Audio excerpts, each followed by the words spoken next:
Hey Travis, is this a good time? Hey there, Emily. Sure, I'm good right now. First off, I'm glad to hear you were released from the hospital. Thanks, it's great to be out. And you're coming back home tonight, right? Yep, I'm actually almost at the station already. That's great. Yeah, I should be getting there right on schedule at about 4:30. I'll come and pick you up. Thanks, Emily.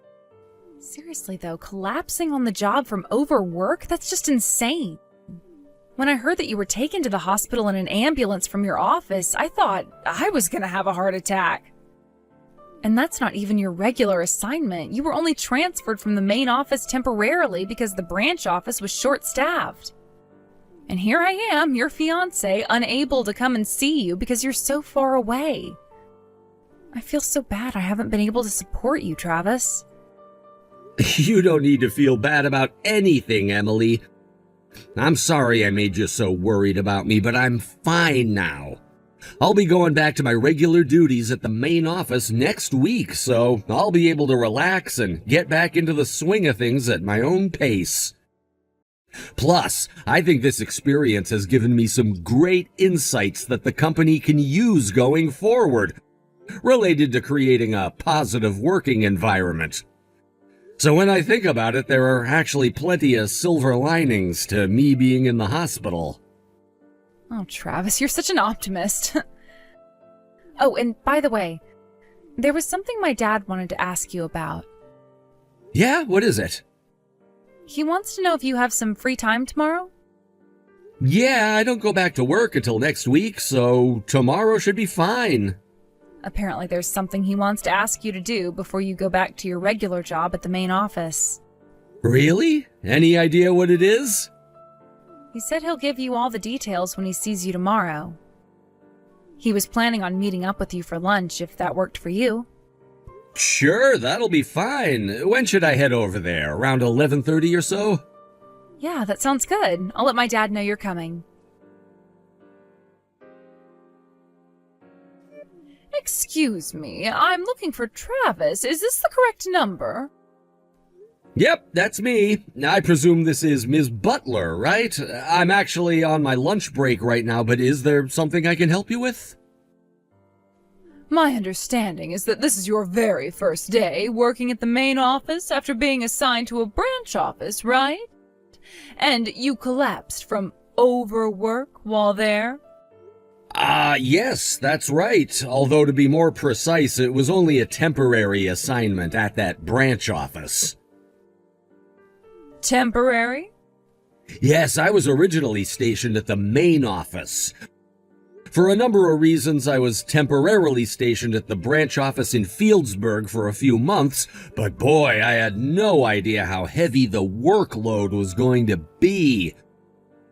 Right before I was scheduled to end my assignment in Fieldsburg and come back to the main office, well, I kind of just collapsed all of a sudden and was in the hospital for 3 weeks. I see. However, I don't understand how you could have had that hard of a workload. Honestly, it was a big surprise to me, too. If I had to venture a guess, the only reason you were sent to that pathetic little branch in the middle of nowhere was because you were nothing but dead weight at the main office in the first place. That's the only reasonable explanation. Only an incompetent slacker would be overworked in such an unimportant position. Of course, I suppose there's always the possibility that you simply faked your health scare in order to avoid having to do your job. No, I wasn't faking it. I was actually pretty sick. They wouldn't have kept me there for 3 weeks before releasing me if that weren't the case. In any case, it seems as though you managed to spend your entire morning simply going around and talking with the heads of each department. Do you really think someone in your low position has any need or reason to do that? I expect you to be doing your actual job in the afternoon. Hey, Travis. Well, it's been a few days. How's it going back at the main office? Are you getting along all right? Well, let's just say I had a less than pleasant encounter with a colleague. Ooh, that doesn't sound good. What happened? Do you know a female manager named Butler? Oh, yeah, I do.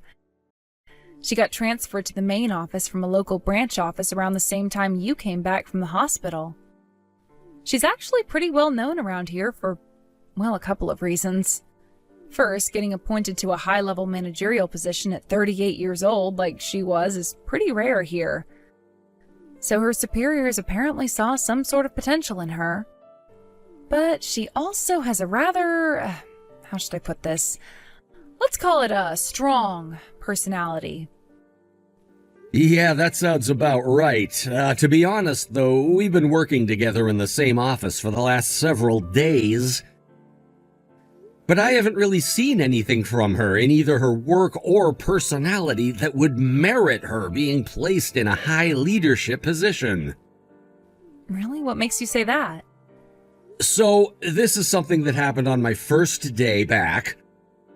All I had planned for that day was making the rounds and speaking to the heads of all the departments in the morning, then straightening out my desk and getting things organized in the afternoon.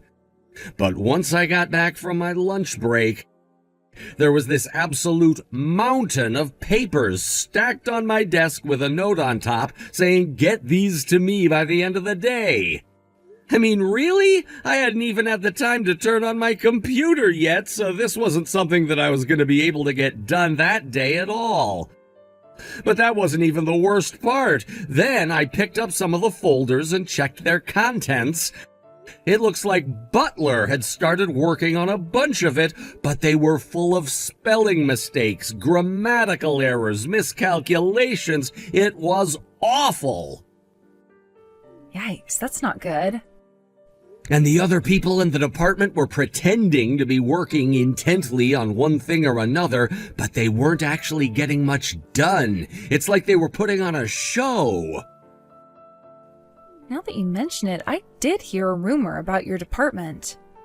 Apparently, when you walked into the office this morning, all the other people in the department started trembling. Everyone except for Butler, that is. I'd imagine that's because I did the unimaginable.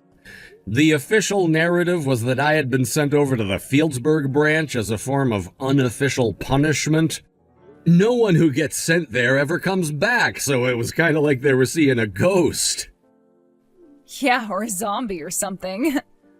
And by the way, don't worry about those guys. I've got my eye on all of them. I even managed to get a couple of apologies out of them for what happened before.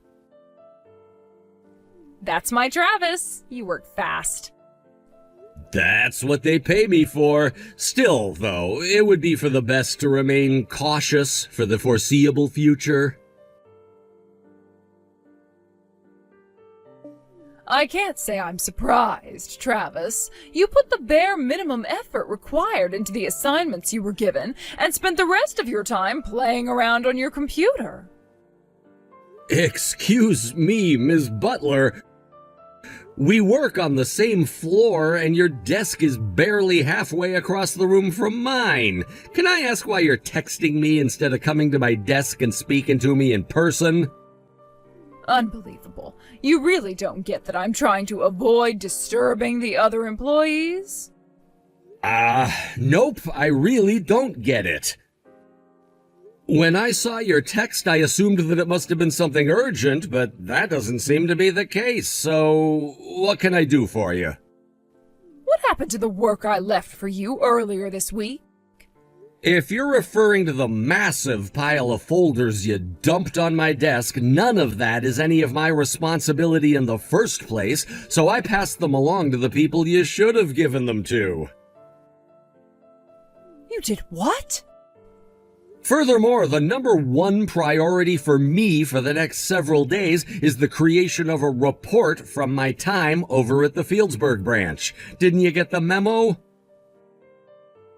Oh, don't patronize me. Of course I got that thing.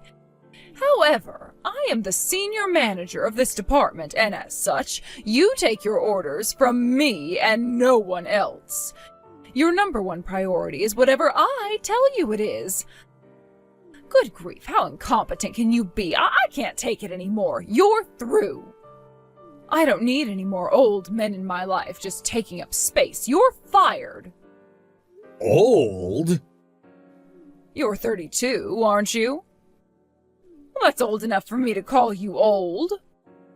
All right, well, I suppose you're free to see me as being old if you like, but what makes you think you can fire me? Senior managers don't have that sort of authority. What's that? You think that just because I'm a woman that I have no authority in the company? Oh, let me assure you, someone as elite as myself is more than capable of ending your career. Clear out your desk. You'll receive your pink slip in the mail within the week. Is that so? Well, that's unfortunate. I got called an old man by a 38-year-old woman. What? Let me guess, it was Butler, right? You guessed it.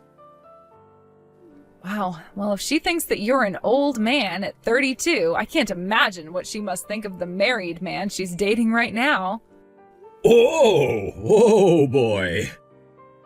Does that mean...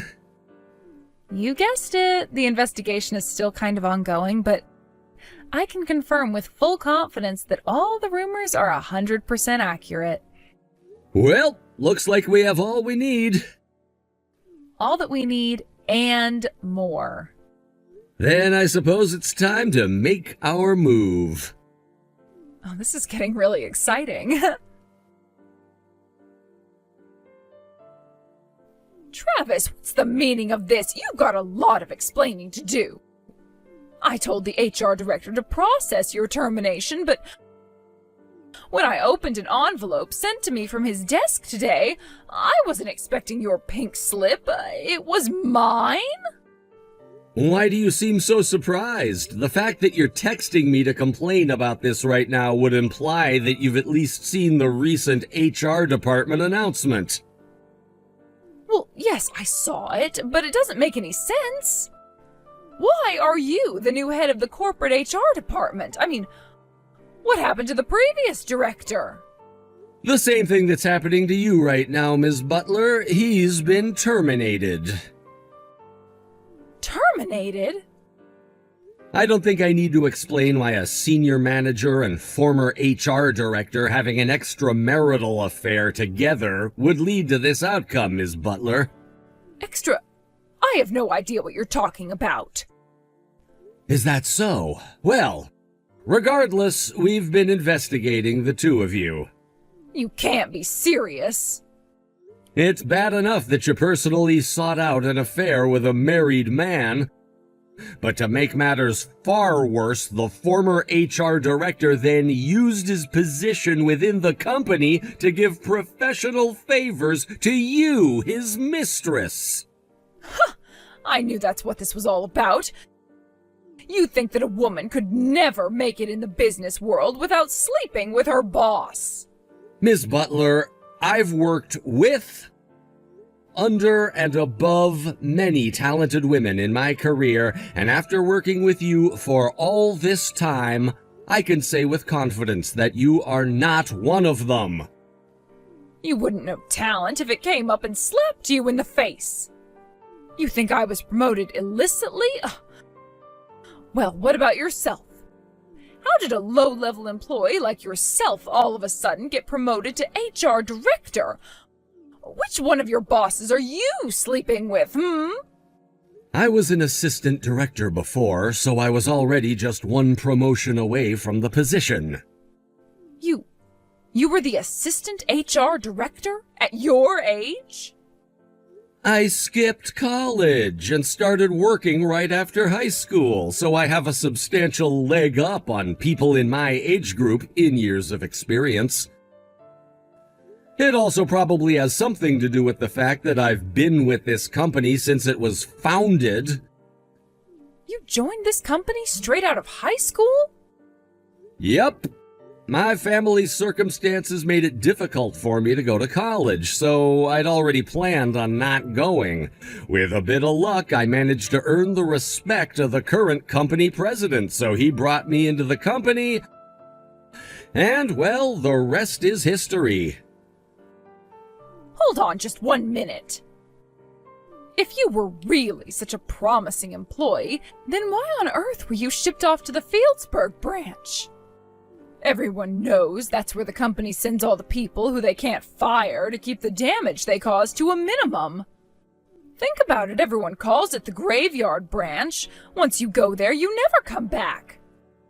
They just wait for you to retire or quit, whichever comes first. Yes, that's exactly what sort of place it is. Which is why all the other main office employees who were bitter that despite my age and lack of a college education, I was on a first-name basis with the president, were so happy when I was transferred there. For them, this was a sign that their constant hazing, bullying, and harassment had finally paid off. I can imagine their shock when I became the first employee in the company's history to return to the main office from the graveyard branch. How? What sort of trick did you pull to make that happen? It's true that the Fieldsburg branch has been treated as the end of the line for tenured employees that the company doesn't know what to do with, and that reputation is precisely why I was sent over there. The board of directors has been working on a plan to turn the Fieldsburg branch from a liability to an asset for years, and they came up with the idea to send me over there to work on ongoing employee training and working environment improvement. It took a lot of time and effort, but after a few months I managed to finally make some tangible, positive changes there. And when I say a lot of effort, I mean a lot of effort. So much so that by the end of my time there, I was so exhausted that I ended up having a health episode that took me 3 whole weeks to recover from. So, while my return was delayed by that slightly, I finally succeeded in my mission and have made my pre-planned return to the main office. But I didn't hear anything about that initiative. Oh, and by the way, when I came back to work, the company president made a special request of me. From the president himself? First, it was to find out whether the rumors of you having an affair with the former HR director were true, and once that was confirmed, to investigate whether your mysteriously rapid rise through the ranks to senior manager was a result of that affair. And now that my investigation on both points has been completed and my report submitted, the two of you have each received your well-earned punishments. Oh, this can't be happening. Are you saying that you've been watching me ever since you came back to the main office? That's precisely what I'm saying, yes. I had no idea. And with that, I've said all I had to say, and since you seem to have finally come to understand the situation, I'll go ahead and take my leave here. Enjoy the rest of your day, Ms. Butler. Wait. But, this means that it's now public knowledge that I was cheating on my husband. Oh no. Oh, this is bad.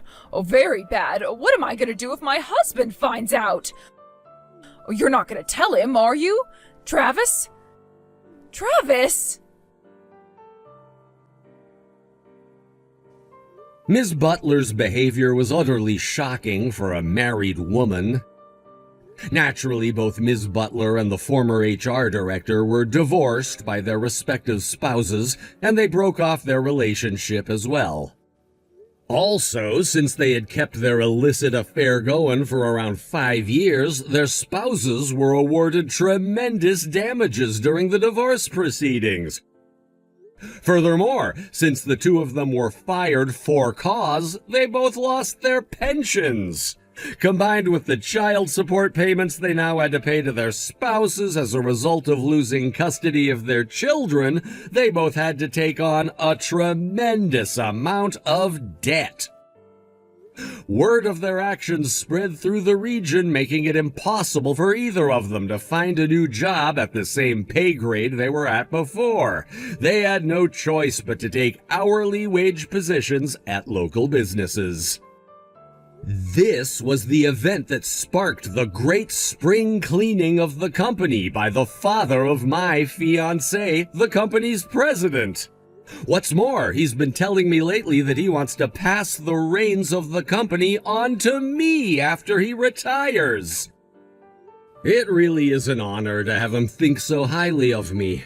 I had nothing when he brought me into the company, and now I have a home, a family, and a future secured, all thanks to him. I intend to work as hard as I can to live up to his high expectations.